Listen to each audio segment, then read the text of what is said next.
NTA UGC NET यानी निमिज NET app over 10 unit study notes plus videos plus live mock test 2012 से लेकर दिसंबर 2019 तक सभी शिफ्ट के क्वेश्चन पेपर हिंदी इंग्लिश के अंदर for paper first and paper second with answer key. Download it on Google Play Store और link given in video description box. Hello नमस्कार दोस्तों, मेरा नाम रोहतास निमी है और आप सभी का स्वागत है हमारे यूट्यूब चैनल निमिजी नेट पर। दोस्तों आज हम आपको ऐसे क्वेश्चन दिखाने वाले हैं जो सन 2008 से लेकर जून 2019 तक आए हैं। और काफ़ी बार तो ऐसा होता है दोस्तों, इन क्वेश्चन में बिल्कुल डिट्टो कॉपी स्टेटमेंट होते हैं और उनके जो ऑप्शन होते हैं वो भी बिल्कुल सेम होते हैं। तो ऐसे क्वेश्चन करना हमारे लिए बहुत ज़्यादा ज़रूरी होता है दोस्तों। और मैं बार बार आपको कहता हूँ कि यूजीसी नेट के अंदर हमेशा क्वेश्चन रिपीट होते हैं। अगर उन क्वेश्चन को हम अच्छे से देख लेते हैं तो बिल्कुल आसानी से हम एग्ज़ाम कर सकते हैं और अपना नेट प्लस में जीआरएफ बिल्कुल आसानी से हो सकता है। तो दोस्तों ये वीडियो आप पूरा देखना और ध्यान से देखना। दोस्तों सबसे पहले हम देखते हैं कि ऐसे कौन से क्वेश्चन हैं जो बार बार रिपीट हुए। ये देखिए, ये जून 2008 का क्वेश्चन पेपर है। इसके अंदर ये क्वेश्चन देखिए, अगर एक वस्तु को 11% की हानि से 178 रुपये में बेचा गया है तो उसे 11% लाभ पाने के लिए किस कीमत पर बेचना होगा। यहाँ से देखिए ये क्या कह रहा है, इसे समझने की कोशिश कीजिए। कोई वस्तु है, उसे हम 11% हानि पे 178 रुपये में बेचते हैं। उसी वस्तु पर अगर हमें 11% का लाभ चाहिए तो उसे कितने रुपए में बेचना होगा, ये यहाँ पे बात कह रहा है। अब यही क्वेश्चन देखते हैं दोस्तों दोबारा कब आया है। ये देखिए दोस्तों, ये हमारा 26 जून 2019 मॉर्निंग का पेपर है। इसके अंदर ये क्वेश्चन देख सकते हैं 25। इसमें कहा है a person ensure 10% loss by selling A watch for rate 1800 रुपये। यानी कि एक व्यक्ति है जो 10% हानि पर किसी वस्तु को यानी कि वॉच को 1800 रुपये में बेचता है। At what price should the watch we should to earn 10% profit. यानी कि उसी वॉच को 10% लाभ कमाने के लिए कितने रुपए में बेचना होगा। यहाँ पे आप देख सकते हैं कि दोनों के दोनों जो क्वेश्चन है, ये क्वेश्चन और ये क्वेश्चन सेम है। और इसी तरह का क्वेश्चन दोबारा फिर आया था जो 26 जून 2019 इवनिंग की जो शिफ्ट थी उसमें दोबारा फिर ये क्वेश्चन आया, यहाँ पे आप देख सकते हैं। तो दोस्तों अब बात करते कि ये तीनों के तीनों क्वेश्चन किस तरह से हम करेंगे। ये देखिए दोस्तों, ये क्वेश्चन करने से पहले सबसे पहले हमें इनका फॉर्मूला पता होना बहुत ज़्यादा ज़रूरी है। इन दो फॉर्मूले से हमारा ये क्वेश्चन निकलेगा। अब देखिए, हानि होने पर क्रय मूल्य। अब देखिए यहाँ पे ये क्या कह रहा है, यहाँ पे देखिए, यहाँ पे ये बेचने की बात कर रहा है। ये इसने चीज़ बेची है तो अब लाभ कमाने के ये अब देखिए 11% लाभ कमाने के लिए किस कीमत पर बेचना होगा। यानी कि यहाँ पे हमें विक्रय मूल्य पता करना, तो इससे पहले हमें क्रय मूल्य पता होना चाहिए कि वो वस्तु कितने रुपए में उसने खरीदी है, वो हमें पता होना चाहिए। ठीक है, तो इसका जो फॉर्मूला है वो यहाँ पे ये दिया हुआ है दोस्तों। हानि होने पर क्रय मूल्य। क्रय मूल्य वो होता है दोस्तों जिस कीमत पर हम कोई वस्तु खरीदते हैं, और विक्रय मूल्य वो होता है जिस कीमत पर हम कोई वस्तु बेचते हैं। अब देखिए, हानि होने पर क्रय मूल्य क्या होगा, विक्रय मूल्य गुना में 100 बटे में 100 माइनस में हानि प्रतिशत। अब इसके अंदर ये देखते कि ये जो पूरा का पूरा फॉर्मूला है इसके अंदर कहाँ पे किस तरीके से बैठता है। अब देखिए इसके अंदर विक्रय मूल्य क्या होगा, 178 रुपये होगा, और हानि प्रतिशत क्या होगी हमारी 11% होगी। तो अब इसका हम क्रय मूल्य निकालते हैं, हानि होने पर क्रय मूल्य। अब क्रय मूल्य को हम यहाँ पे के लिख देते हैं, यहाँ पे क्रय मूल्य हमने के लिख दिया। ये क्या होगा दोस्तों, ये होगा हमारा विक्रय मूल्य गुना में 100 बटे में 100 माइनस में जो हानि प्रतिशत है वो लिख देते हैं। हानि प्रतिशत कितना अपना यहाँ पे 11% है। तो अब इसमें पूरा का पूरा लिखते हैं। इसमें विक्रय मूल्य कितना है, 178 गुना में 100 बटे में 100 माइनस में 11। अब ये देखिए 178 को जब 100 से मल्टीप्लाई करेंगे तो क्या आ जाएगा दोस्तों, हमारे पास ये आ जाएगा 178 और लास्ट में 2 जीरो लग जाएगी। और फिर नीचे क्या होगा, 100 में से जब हम 11 माइनस करेंगे तो क्या आएगा दोस्तों, हमारे पास 89 यहाँ पे आ जाएगा। जब हम 17,800 को इसको 89 से कट करेंगे तो यहाँ पे हमारे पास क्या आ जाएगा दोस्तों, यहाँ पे हमारे पास आ जाएगा 200 यहाँ पे आ जाएगा। अब देखिए 200 हमारे पास क्या है, ये है हमारा क्रय मूल्य है दोस्तों, जिस कीमत पे हमने चीज़ खरीदी है वो है। अब आगे हमें क्या निकालना है, अब 11% लाभ कमाने के लिए किस कीमत पर बेचना होगा। अब हमें इसका विक्रय मूल्य निकालना है, यानी कि सेलिंग प्राइस हमें निकालना है। और ये जो अभी हमने 200 निकाला ये है कॉस्ट प्राइस है हमारी, ठीक है। अब देखिए यहाँ पे आप ध्यान में रख लेना, हमने जो कॉस्ट प्राइस है वो कितनी निकाली है 200 रुपये निकाली है। और 200 रुपये निकालने का जो फॉर्मूला ये है, और ये फॉर्मूला मैंने आपको पीछे भी दिखाया था, वहाँ से आप नोट कर सकते हैं। अब हमने यहाँ पे कॉस्ट प्राइस निकाल ली यानी कि CP निकाल ली। अब हम सेलिंग प्राइस निकालेंगे, SP निकालेंगे। कैसे निकालेंगे? अब देखिए इसका जो फॉर्मूला है दोस्तों, इसका फॉर्मूला ये है, लाभ होने पर विक्रय मूल्य क्या होगा। इसका जो फॉर्मूला है क्रय मूल्य इंटू में 1 प्लस में लाभ प्रतिशत बटे में 100। अब देखिए ये इसके अंदर हम रख के देखते हैं। अब देखिए जो SP है हमारा सेलिंग प्राइस हमें निकालना है। सेलिंग प्राइस क्या होगा दोस्तों, ये था हमारा कॉस्ट प्राइस CP। अब देखिए सेलिंग यहाँ पे मैं लिख भी देता हूँ ताकि आप कंफ्यूज ना हो। ये हो गया विक्रय मूल्य और ये हो गया हमारा क्रय मूल्य। अब देखिए अब इनटू में 1% में जो लाभ है हमारा प्रॉफिट है, प्रॉफिट प्रतिशत बटे में 100, ठीक है। ये हमारा फॉर्मूला है। अब देखिए इसको हम किस तरह से करेंगे, 1 मिनट, ये थोड़ा छोटा लिख लेता हूँ मैं यहाँ पे। अब देखिए इसके अंदर हम पूरा का पूरा फॉर्मूले के अंदर पुट करते हैं। अब देखिए जो विक्रय मूल्य वो निकालेंगे तो यहाँ पे क्रय मूल्य लिखेंगे। क्रय मूल्य कितना निकाला था दोस्तों, हमने 200 रुपये निकाला था। इनटू में 1 जमा में जो प्रॉफिट है, प्रॉफिट कितना है 11% है, 11 बटे में यहाँ पे हमने लिख दिया 100। अब देखिए अब क्या करेंगे हम, यहाँ पे मैं थोड़ा इरेज कर देता हूँ ताकि अच्छे से समझ में आ जाए। अब देखिए यहाँ पे हम लिख लेते हैं, थोड़ी जगह कम है इसमें। यहाँ पे ये आ गया हमारा 200 इनटू में, अब 100 को इससे मल्टीप्लाई करेंगे एक के साथ तो 100 रहेगा, 100 जमा में 11 यानी कि ये हो जाएगा दोस्तों हमारे पास 111 बटे में 100। ये दोस्तों इस तरीके से जो जमा करते हैं ये हम सभी को आता है, नॉर्मल चीज़ है, शायद ये मेरे को बताने की ज़रूरत नहीं है, बिल्कुल बेसिक चीज़ है। अब देखिए अब आगे क्या होगा दोस्तों, अब ये होगा जैसे कि 2 0 से 2 0 हमारी ये कट गई, और जब 111 को 2 से मल्टीप्लाई करेंगे तो क्या आ जाएगा दोस्तों हमारे पास 222 हमारे पास यहाँ पे आ जाएगा। और 222 जो है दोस्तों हमारे ऑप्शन नंबर C में दिया हुआ है इसका आंसर। तो इस तरह से आप बिल्कुल आसानी से ये क्वेश्चन निकाल सकते हैं दोस्तों। और मेरे को लग रहा है कि शायद आप थोड़ा कंफ्यूज हो सकते हैं इसके अंदर, भाई पता नहीं कैसे करके क्या निकाल दिया। आप सभी केवल और केवल एक चीज़ ध्यान देना, यहाँ पे ये जो 2 फॉर्मूले हैं आप इनको रट लेना, याद कर, आप इन दोनों को ज़रूर याद रखना क्योंकि इसी के बेस पे हमारा क्वेश्चन निकलेगा। अब देखिए अब हम अगला क्वेश्चन करने की कोशिश करते हैं। ये जो क्वेश्चन आया हमारा 26 जून 2019 को आया था, ये क्वेश्चन करने की कोशिश करते हैं। अब देखिए इसके अंदर क्या कहा है कि एक जो है वॉच है वो 10% हानि पे 1800 रुपये में बेची जाती है, तो 10% लाभ कमाने के लिए उसे कितने रुपए में बेचा जाएगा। तो सबसे पहले हमें क्या है दोस्तों, इसका क्रय मूल्य पता करना है यानी कि CP हमें पता करना है। अब देखिए इसका वही फॉर्मूला जो मैंने अभी आपको बताया था, यानी कि क्रय मूल्य किसके इक्वल होगा दोस्तों, इंग्लिश में इसे हम CP कहेंगे। ये क्या होगा, हमारा जो विक्रय मूल्य गुना में 100 बटे में 100 माइनस में जो हमारा लॉस हुआ है वो, ठीक है। अब विक्रय मूल्य हमारे पास यहाँ पे कितना है, यहाँ पे 1800 रुपये, गुना में 100 हमने कर दिया, बटे में क्या होगा 100 माइनस में लॉस कितना था हमारा 10, यानी कि 10 जब 100 में से माइनस करेंगे तो ये क्या आ जाएगा अपने पास 90 हो जाएगा। और जब हम अब देखिए 0 से 0 ही कट गया, 9 दूनी 18, 200 200 ये आ गया, और 1 0 ये टोटल यहाँ पे क्या आ जाएगा दोस्तों हमारे पास 2000 रुपये आ जाएंगे।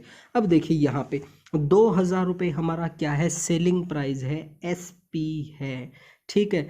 अब थोड़ा सा एक बार फिर से मैं आपको समझा देता हूँ ताकि आपको कोई दिक्कत ना हो। ये देखिए क्रय मूल्य हमें निकालना है, ये देखिए ये हमारा विक्रय मूल्य है, 10% लाभ पर 10% हानि पर किसी वस्तु को 1800 रुपये में बेचा जाता है, और जो चीज़ बेची जाती है वो क्या होता है, विक्रय मूल्य होता है। अब आगे देखिए इसमें क्या कहा है, at which price should the watch we sold to earn 10% profit. अब 10% लाभ कमाने के लिए उसे किस कीमत पर बेचा जाएगा। अब बेचने से पहले हमारे पास क्रय मूल्य होना चाहिए, और CP जो है इसका जो फॉर्मूला था वो मैंने पीछे भी बताया है, यानी कि विक्रय मूल्य गुना में 100 बटे में 100 2 माइनस में जो हमारी हानि हुई है वो। तो ये सारे के सारे फॉर्मूले में जब हम इस क्वेश्चन को रखेंगे तो हमारे पास 2000 आ जाएगा। अब देखिए 2000 हमारा क्या आया है, ये हमारा विक्रय मूल्य यानी कि सेलिंग प्राइस आया है। अब हम आगे इस क्वेश्चन को करने की कोशिश करते हैं। अब देखिए, अब हमें विक्रय मूल्य निकालना है। विक्रय यानी कि विक्रय को वी से डिनोट कर देते हैं, इसको इंग्लिश में एसपी, ठीक है। अब देखिए, अब जो फॉर्मूला था हमारा वो था, क्या था, क्रय मूल्य यानी कि सीपी इंटू में 1% जमा में जो हमारा प्रॉफिट है वो पी बटे में 100, ये हमने कर दिया, ठीक है। अब देखिए इसके अंदर हम पूरा का पूरा रखने की कोशिश करते हैं। क्रय मूल्य कितना था दोस्तों हमारे पास, 2000 रुपये, इंटू में 1 जमा में प्रॉफिट कितना है, 10% है, बटे में 100। अब देखिए, अब वही काम करेंगे जो पीछे किया था हमने। ये 2000 का 2000 रखेंगे, 100 को जब 1 से गुना करेंगे तो कितना आ जाएगा हमारे पास, 100 ही आएगा। 100 में जब 10 ऐड करेंगे तो 110 आ जाएगा। तो यहाँ पे क्या होगा दोस्तों हमारे पास, यहाँ पे मैं लिख देता हूँ, रुकिए, ये 1 मिनट यहाँ पे लिख देते हैं, थोड़ी जगह की प्रॉब्लम है। गुना में यहाँ पे 110 बटे में यहाँ पे हमारे पास 100, 2 जीरो से हमारी ये 2 जीरो कट गई। अब देखिए, अब 20 को जब हम 110 से गुना करेंगे तो ये क्या आ जाएगा दोस्तों हमारे पास, 2200 रुपये आ जाएगा। और जो 2200 जो आंसर है दोस्तों, ये हमारा ऑप्शन नंबर 3 के अंदर दिया हुआ है। तो दोस्तों यहाँ से आप बिल्कुल आसानी से इस तरह से इस क्वेश्चन को निकाल सकते हैं। हाँ, मैं मानता हूँ थोड़ा सा डिफिकल्ट जरूर है ये, लेकिन अगर आप कोशिश करेंगे तो ऐसी बात भी नहीं है कि ये आ नहीं सकता। अगर किसी दोस्त को ये क्वेश्चन समझ में नहीं आया तो प्लीज़ आप इस वीडियो को आप दोबारा देखना, और किसी भी तरह की अगर दिक्कत हो तो आप हमें व्हाट्सएप पे मैसेज करके पूछ सकते हैं। और अगला जो क्वेश्चन है दोस्तों, ये भी हमारा इसी तरह का क्वेश्चन है, ये आप करके देखना, अगर कोई प्रॉब्लम आए तो हमें बताना। अब देखिए दोस्तों, हम अगला क्वेश्चन देखते हैं। अगला जो क्वेश्चन है वो हमारा लॉस एंड प्रॉफिट से बिल्कुल अलग है। ये है हमारा जो टाइम एंड डिस्टेंस है उससे क्वेश्चन है। इस तरह के क्वेश्चन भी हमारे आए हैं। अब देखिए इसके अंदर इन्होंने क्या कहा है, 2 cyclist start from the same palace in opposite direction, यानी कि 2 साइकिल वाले हैं वो अपोजिट डायरेक्शन के अंदर जा रहे हैं। 1 goes toward north at 9 kilometre per hour, एक बंदा है वो नॉर्थ की तरफ जा रहा है 9 किलोमीटर प्रति हावर की स्पीड से, और जो दूसरा जो बंदा है other goes toward south 10 kilometre per हावर की स्पीड से। अब देखिए मैं आपको समझाने की कोशिश करता हूँ बिल्कुल आसान भाषा में। देखिए ये एक पॉइंट है हमारे पास, यहाँ पे 2 साइकिल वाले हैं। अब एक क्या कर रहा है कि वो नॉर्थ की तरफ जा रहा है, और जो दूसरा है वो साउथ की तरफ जा रहा है। दोनों के दोनों अलग अपोजिट डायरेक्शन में जा रहे हैं। अब एक बंदा है जो वो है 9 किलोमीटर पर हावर की स्पीड से जा रहा है, और जो दूसरा है वो 10 किलोमीटर की स्पीड से जा रहा है। अब आगे इसने कहा है कि what time will we take to we 47.5 kilometre apart, यानी कि दोनों एक दूसरे से 47.5 किलोमीटर दूर जाने में उनको कितना टाइम लगेगा, ये बात ये यहाँ पे पूछ रहा है। अब देखिए दोस्तों, ये क्वेश्चन अगर ऐसे देखा जाए तो काफ़ी डिफिकल्ट है, पता नहीं क्या है, कौन कहाँ पे जा रहा है, समझ में नहीं आ रहा कैसे होगा ये क्वेश्चन। लेकिन अगर इसे ध्यान से देखा जाए तो हम इसे बिल्कुल आसानी से कर सकते हैं। ये देखिए दोस्तों, अब थोड़ी सी कॉमन सेंस लगानी है हमें कि ये जब चलेंगे तो दोनों एक साथ चलेंगे, और जो टाइम लगेगा दोनों में बराबर बराबर टाइम लगेगा। अब देखिए यहाँ पे ये 47.5 की बात कर रहे हैं, ठीक है। तो इसके लिए अगर हम दोनों को 2 घंटे लगाते हैं, मान के चलिए 9, इसमें भी 2 घंटे लगाते हैं और इसमें भी, तो ये क्या हो गया, 9 दूनी 18 घंटे हो गए। ये क्या हो गया, 10 दूनी 20 घंटे हो गए। तो ये कितने हो गए दोस्तों, ये 38 घंटे हमारे पास हो गए। तो सबसे पहली बात हमारी क्या आ रही है दोस्तों, वो या तो ए ऑप्शन होगा या फिर हमारा 4 ऑप्शन यानी कि 4th ऑप्शन होगा। इन दोनों ऑप्शन में से एक होना चाहिए।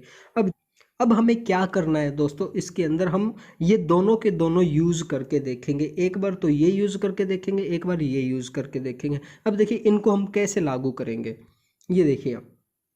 अब हम ये 2.5 घंटे लेके चलते हैं। 2.5 घंटे का मतलब कितना होता है दोस्तों, हम यहाँ पे लिख लेते हैं 2.5 मल्टीप्लाई बाई 9 कर लेते हैं, तो कितना हो जाएगा। जब हम 2.5 को 9 से मल्टीप्लाई करेंगे तो दोस्तों हमारे पास क्या आ जाएगा, 22.5 किलोमीटर आ जाएगा।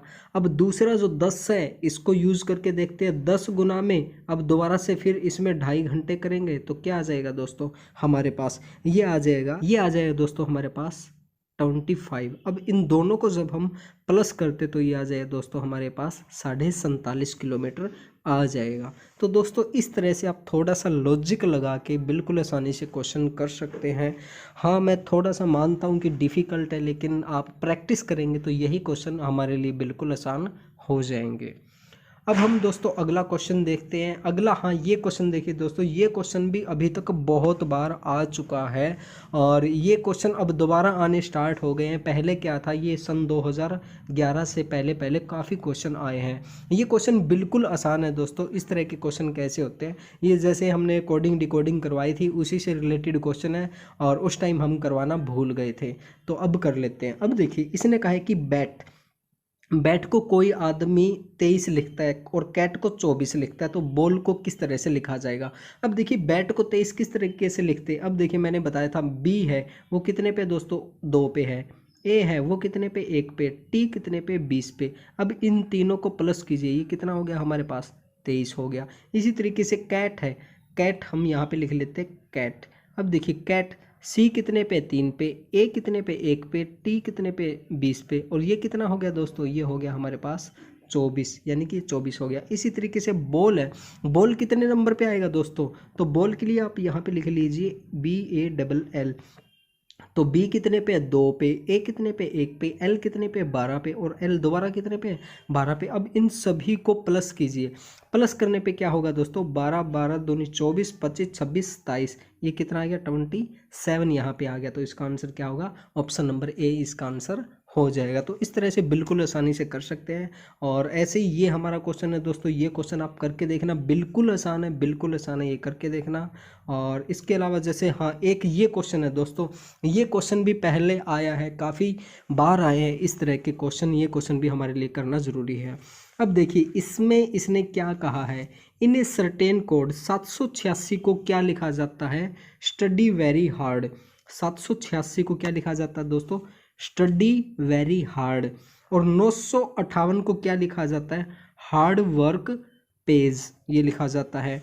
और 645 को क्या लिखा जाता है, स्टडी एंड वर्क। इस तरीके से इनको लिखा जाता है। तो आगे ये कह रहा है, which of the following is the code very. अब वेरी के लिए क्या शब्द यूज होगा, 8 होगा, 6 होगा, 7 होगा, या कैन नॉट बी डिटरमाइन, इनमें से क्या होगा। अब देखिए, इस तरह के क्वेश्चन कैसे करेंगे, बिल्कुल आसान है, बस थोड़ा सा ध्यान देने की आवश्यकता है। अब देखिए, यहाँ पे 786 को स्टडी वेरी हार्ड लिखा जाता है और 958 को हार्ड वर्क पेज लिखा जाता है। अब सबसे पहले इन दोनों के अंदर देखिए, 786 और 958 के अंदर क्या चीज़ कॉमन है। यहाँ पे आप 8 देखिए, 8 इसमें भी है और इसमें भी है, ठीक है। और दूसरी चीज़ ये देखिए कि इनके अंदर स्टडी वेरी हार्ड यहाँ से यहाँ तक और हार्ड वर्क पेज, इन दोनों के अंदर क्या कॉमन चीज़ है, इन दोनों के अंदर आपको क्या लग रहा है। अब देखिए, इसके अंदर हार्ड है और इसके अंदर भी हार्ड है। अब इसका मतलब क्या है दोस्तों, जो हार्ड है, हार्ड को हम क्या दे देंगे, मार्क 8 दे देंगे, 8 हम मान लेंगे। अब हम आगे चलते हैं। अब 645 को क्या लिखा जाता है, रुकिए मैं इरेज कर लेता हूँ यहाँ पे, रुकिए रुकिए रुकिए रुकिए, हाँ। अब देखिए, 645 को क्या लिखा जाता है, स्टडी एंड वर्क लिखा जाता है। तो अब देखिए, स्टडी एंड वर्क, स्टडी की बात कहाँ पे चल रही है, अब यहाँ यहीं पे चल रही थी। और इसमें देखिए, यहाँ पे स्टडी है और इसमें भी स्टडी है। तो इन दोनों में 786 में और 645 में क्या कॉमन है, वो चीज़ देखिए।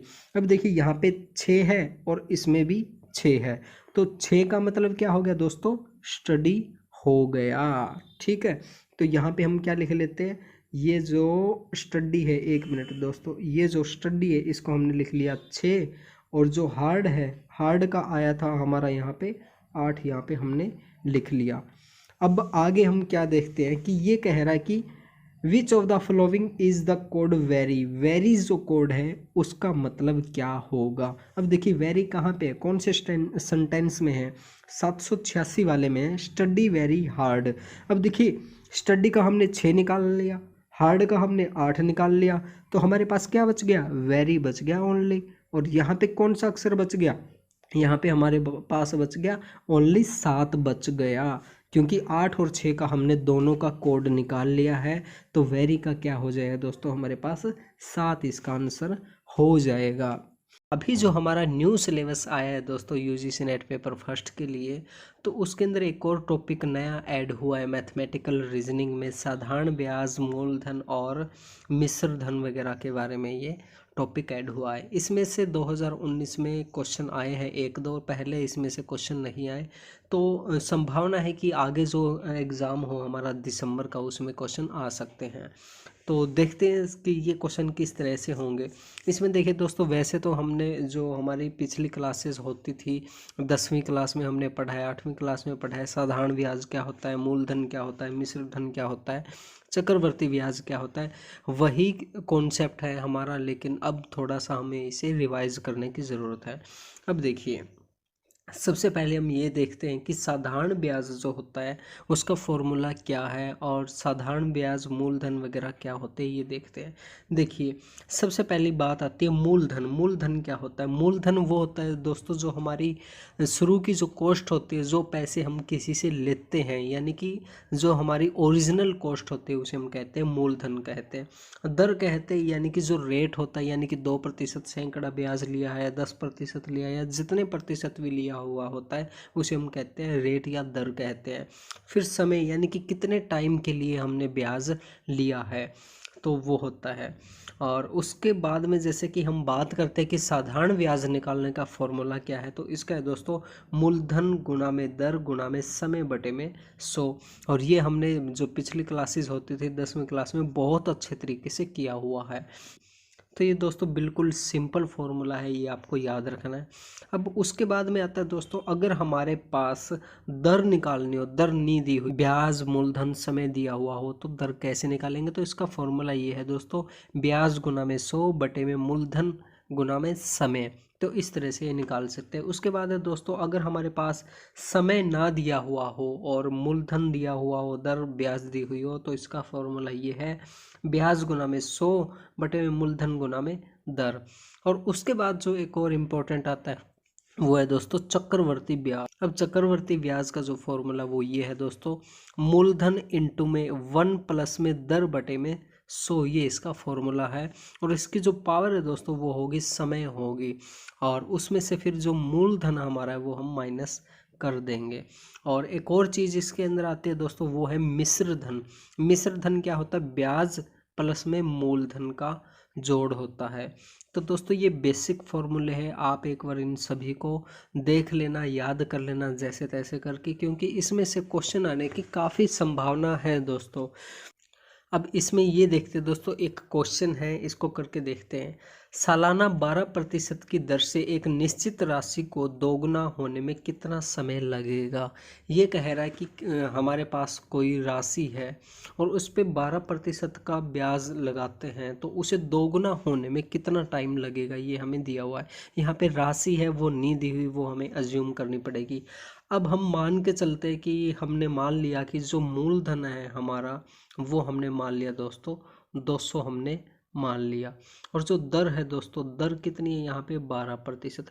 ये दोस्तों माना है दोस्तों, ये एज्यूम किया है हमने। और अब देखिए इसके अंदर क्या पूछा हुआ है, टाइम हमें निकालना है, समय यहाँ पे हमें निकालना है।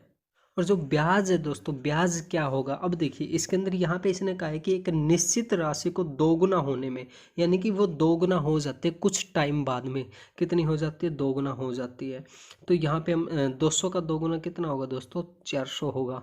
तो ब्याज कितना होगा दोस्तों? ब्याज जो है को इंटरेस्ट कितना होगा? 400 माइनस में 200 हम कर लेते हैं, तो कितना आ जाएगा हमारे पास? 200 यहाँ पे आ जाएगा। ठीक है, ये क्या आ गया हमारे पास? ये आ गया ब्याज, आ गया 200 रुपये ब्याज लगा है। ठीक है, और अब हम देखते हैं कि ये हमारे पास ब्याज आ गया, तो इसका समय कैसे निकालेंगे ये देखिए। अब देखिए दोस्तों, ब्याज यहाँ पे हमने निकाल लिया, 200 रुपये निकाल लिया। ठीक है, अब यहाँ पे टाइम निकालेंगे। टाइम किस तरीके से निकालेंगे उसका फॉर्मूला देखिए दोस्तों, यहाँ पे है ब्याज गुना में 100 बटे में मूलधन गुना में दर। तो यहाँ पे इसको रखने की कोशिश करते हैं, यहाँ पे पहले लिख लेते हैं ब्याज गुना में 100, ये मूलधन गुना में दर। ठीक है, ब्याज हमने कितना निकाला? 200 गुना में 100, मूलधन कितना था हमारे पास? 200 ही हमारे पास मूलधन था, हमने माना था ना कि शुरू की जो हमारी अमाउंट होगी वो 200 रुपये, और जमा में ये क्या दर कितनी है 12%। अब 200 से 200 कट गया। अब 12 से जब हम 100 को कट करेंगे तो कितना आ जाएगा दोस्तों, 8.33 यहाँ पे हमारे पास आएगा। और 8.33 को हम क्या कह सकते हैं दोस्तों, 8 साल और 4 महीने हम इसको कह सकते हैं। तो इस तरह से यहाँ पे इसका आंसर डी आ जाएगा। तो इसी तरीके से थोड़े कॉम्प्लिकेटेड क्वेश्चन देंगे वो हमें करने होंगे, लेकिन आप प्रैक्टिस करोगे तो आपको ये सभी के सभी क्वेश्चन आ जाएंगे। आप इन फॉर्मूले को याद रखना। अब ये देखिए दोस्तों, ये जो क्वेश्चन है हमारा, इस तरह के क्वेश्चन जून 2019 के अंदर आए थे, और इसके अंदर क्या कहा जाता है कि इसके अंदर हमें एक सीरीज़ दे दी जाती है, जैसे 1 से लेके 50 तक, 100 से लेके 200 तक, और उनमें पूछा जाता है कि इनमें इवन नंबर का जोड़ क्या होगा या नेचुरल नंबर का जोड़ क्या होगा। तो इन क्वेश्चन को हम किस तरह से करेंगे बिल्कुल आसानी से, ये देखते हैं। ये देखिए, इसके अंदर इन्होंने क्या कहा है कि find the sum of all first 50 natural number. इसने कहा है कि शुरू के 50 प्राकृतिक संख्याओं का योग क्या होगा। सबसे पहले हमें ये पता होना चाहिए कि प्राकृतिक संख्याएं क्या होती हैं। प्राकृतिक संख्याएं जैसे 1 2 3 4 5 6 इस तरीके से कंटिन्यू जो चलती जाए उसे हम कहते हैं प्राकृतिक संख्या, कहते हैं नेचुरल नंबर कहते हैं।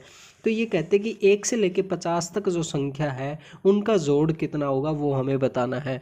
अगर हम ऐसे मैनुअली जोड़ने लगे 1 2 3 4 5, तो ऐसे में हमारा बहुत ज़्यादा टाइम लग जाएगा। अब देखिए, इसे फॉर्मूले के थ्रू किस तरह से करेंगे। ये देखिए, इन्होंने कहा है कि नेचुरल नंबर, और नेचुरल नंबर का फॉर्मूला यहाँ पे इन्होंने दिया हुआ है। अब बात आती है एन यहाँ पे क्या होगा, एन वो होगा जो सबसे लास्ट की जो टर्म हमें दी हुई होती है वो एन होता है। अब देखिए, इसमें ये फॉर्मूले में पुट करके देखते हैं। एन यानी कि 50 इंटू में एन प्लस में 1, यानी कि 50 प्लस में 1 यहाँ पे हमने कर दिया, और बटे में 2 हमने यहाँ पे कर दिया इस तरीके से। अब देखिए, 2 से ये 50 कटेगा तो कितना आ जाएगा, 25 यहाँ पे हमारे पास आ जाएगा। और यहाँ पे क्या आएगा, आगे हम लिख लेते हैं 25 इंटू में 51 हो गया। ठीक है, अब 25 को 51 से जब हम मल्टीप्लाई करेंगे तो आई थिंक 1275 यहाँ पे इसका आंसर आ जाएगा। तो इस तरह से बिल्कुल आसानी से आप कर सकते हैं दोस्तों, और ज़्यादा से ज़्यादा 5 सेकंड लगते हैं ये सब करने में। लेकिन अगर आप मैनुअली तरीके से करते हैं, जोड़ के देखते हैं, तो उसमें बहुत ज़्यादा टाइम लग जाता है। तो इसलिए हमें फॉर्मूले भी याद होना ज़रूरी है। Find the sum of all first 50 even number. यहाँ पे अगर इवन नंबर दे दिया जाए तो हमारा फॉर्मूला क्या लगेगा, एन इंटू में एन प्लस में 1। इसका क्या होगा, 50 इंटू में 50 प्लस में 1। तो ये क्या आ जाएगा दोस्तों, 50 इंटू में 51। जब हम 50 और 51 को मल्टीप्लाई करेंगे तो दोस्तों हमारे पास आ जाएगा 2550, इसका आंसर आ जाएगा। तो इस तरह से आप बिल्कुल आसानी से इसको कर सकते हैं। और अगर ये ओड नंबर की बात कर ले, यानी कि विषम संख्या की बात कर ले, तो उसका फॉर्मूला ये लगेगा। इवन वो होते हैं जैसे 2 4 6 8 10 को हम इवन नंबर कहते हैं। तो ये क्वेश्चन वैसे ज़्यादा बार तो नहीं आया है, अभी आया जून 2019 में आया, पहले इस तरह का कोई क्वेश्चन नहीं आया है। तो आप थोड़ा सा ध्यान दे लेना, वैसे बहुत ज़्यादा इम्पोर्टेंट तो नहीं है ये। और आगे देखते हैं दोस्तों, ये जो क्वेश्चन है हमारा करीब 3 से 4 बार अभी तक आ चुका है, और ये जून 2019 के एग्ज़ाम में भी आया था इस तरह का क्वेश्चन। इसमें क्या होता है दोस्तों, 4 चीज़ें दी हुई होती है और उनमें पूछा जाता है कि कौन सी चीज़ दूसरी चीज़ों से अलग है, वो हमें बताना है। अब इसमें जैसे लखनऊ, ऋषिकेश, इलाहाबाद, पटना यहाँ पे दिया हुआ, हमें बताना है कि कौन सा अलग है। यहाँ पे जो लखनऊ है दोस्तों वो सबसे अलग है, क्योंकि लखनऊ जो है गोमती के किनारे बसता है, और ऋषिकेश, इलाहाबाद और पटना ये गंगा किनारे बसते हैं। तो इस तरह से हमें अलग देखना कि कौन सा अलग है। अब इससे रिलेटेड कुछ और क्वेश्चन देख लेते ताकि आपको अच्छे से समझ में आ जाए। अब ये देखिए दोस्तों, उदाहरण 48, एक शब्द का चयन करें जो समूह में दूसरे शब्दों से मेल नहीं खाता। अब देखिए, यहाँ पे कैलेंडर है, तिथि है, मास है, दिवस है। अब यहाँ पे बिल्कुल आसानी से हम देख सकते हैं कि कैलेंडर, मास, तिथि ये सारी की सारी किसके अंदर आती है, कैलेंडर के अंदर आती है। ये जो तीनों BCD कैलेंडर के पार्ट है, तो जो कैलेंडर है वो थोड़ा अलग हो जाएगा इससे। आगे की 49 नंबर उदाहरण है, निम्नलिखित ऐसे शब्दों का चयन करें जो समूह में दूसरे शब्दों से मेल नहीं खाते। अब देखिए, मयूर दिया है, गिद्ध दिया है, हंस दिया है, चिड़िया दिया है। तो इसके अंदर जो हंस हंस बिल्कुल अलग हो जाएगा। क्यों हो जाएगा दोस्तों? इन सब में केवल हंस ही जल पक्षी है। हंस क्या है? जो पानी में तैरता है। लेकिन और जो है चिड़िया है, गिद्ध है, वो मयूर है, वो पानी में तैरते नहीं है। हाँ, वैसे नॉर्मली तैर सकते हैं वो, लेकिन उनकी फितरत नहीं है तैरना। ज़्यादातर हंस ही पानी के अंदर तैरता हुआ हम देखते हैं। और इसके अलावा जैसे इस तरह के क्वेश्चन भी आ सकते हैं हमारे एग्ज़ाम के अंदर, कि इन्होंने दिया हुआ जैसे लोहा, कॉपर, अब जिंक के आगे क्या आएगा वो हमें बताना है। तो सबसे पहले हमें इन दोनों के अंदर रिलेशन देखना होता है। इन तीनों के अंदर भी हम रिलेशन देख सकते हैं क्या रिलेशन है, और फिर इसमें से देखते हैं कि कौन इनमें से मैच कर रहा है। तो यहाँ पे आप देख सकते हैं कि जो निकल और लोहा, पावर, जिंक, ये क्या है कि सॉलिड स्टेट में होते हैं। तो ये क्या होगा? ठोस धातु होगी ये हमारी। ऑप्शन नंबर सी इसका बिल्कुल सही हो जाएगा। लेकिन जो ए, बी और डी क्यों नहीं होगा? वो सॉलिड स्टेट में नहीं होता। जो कार्बन जो होती है वो क्या होती है? गैस के रूप में होती है। और जो पारा जो होता है वो हमारा लिक्विड रूप में होता है। तो इस तरह से ये जो निकल जो है ये इन तीनों से अलग है। तो यहाँ से हमें आंसर निकल जाएगा। अब आगे है दोस्तों हमारे पास आलू, गाजर, मूली। अब इन तीनों से देखते हैं कि कौन सा मेल खाता है। अब देखिए, इसने दिया है टमाटर, पालक, तिल और मूंगफली। अब देखिए यहाँ पे आलू, गाजर, मूली, ये तीनों के तीनों क्या है? ज़मीन के अंदर उगते हैं, यानी कि एज ए जड़ टाइप में होते हैं ये। इसी तरीके से जो मूंगफली है वो भी ज़मीन के अंदर उगती है। तो यहाँ से हमारा आंसर क्या आ जाएगा दोस्तों? ऑप्शन नंबर डी हमारा आंसर आ जाएगा। तो दोस्तों ये थे आज के हमारे क्वेश्चन। कुछ इम्पोर्टेंट क्वेश्चन थे जो जिनकी संभावना बनती है आगे आने